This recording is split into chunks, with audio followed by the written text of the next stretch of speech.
মৎস্য ও প্রাণী সম্পদ উপদেষ্টা ফরিদা আক্তার বলেছেন, ভারতে ইলিশ রপ্তানির সঙ্গে মৎস্য প্রাণী সম্পদ মন্ত্রণালয়ের কোনো সম্পর্ক নেই।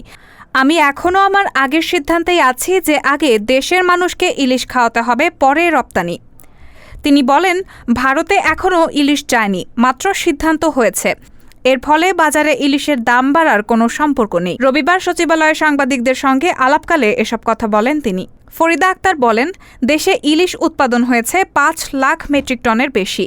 রপ্তানির সিদ্ধান্ত হয়েছে ৩,০০০ টন। কতটুকু যাবে সেটা এখনও বলা যাচ্ছে না। তিনি বলেন, ইলিশ রপ্তানির যে সিদ্ধান্ত হয়েছে সেটা বাণিজ্য মন্ত্রণালয়ের সিদ্ধান্ত। রপ্তানি আমদানির সিদ্ধান্ত বাণিজ্য মন্ত্রণালয়ের নেয়ার অধিকার তো তাদের আছে। মৎস্য ও পানি সম্পদ মন্ত্রণালয়ের না। বাণিজ্য মন্ত্রণালয়ের সঙ্গে কলকাতার ব্যবসায়ীরা যোগাযোগ করেছে। তারা এটা অনুরোধের প্রেক্ষিতে দিয়েছেন।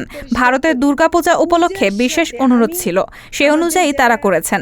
তাদেরকে তো আমি জোর করতে পারি না। তবে তিনি জানিয়েছেন, রপ্তানির সিদ্ধান্তের পর ইলিশের দাম বেড়ে গেলে সেক্ষেত্রে ব্যবস্থা নেবে মৎস্য প্রাণী সম্পদ মন্ত্রণালয়। এ সময় তিনি বলেন, আগামী ১৩ অক্টোবর থেকে ৩ নভেম্বর এই ২২ দিন নদীতে ইলিশ মাছ ধরা বন্ধ থাকবে। ইলিশের প্রজনন মৌসুমে ডিম পাড়ার জন্য এই সিদ্ধান্ত নেওয়া হয়েছে। এ সময় জেলেদেরকে ২৫ কেজি চালের জায়গায় সহায়তা আরও বাড়ানো হবে।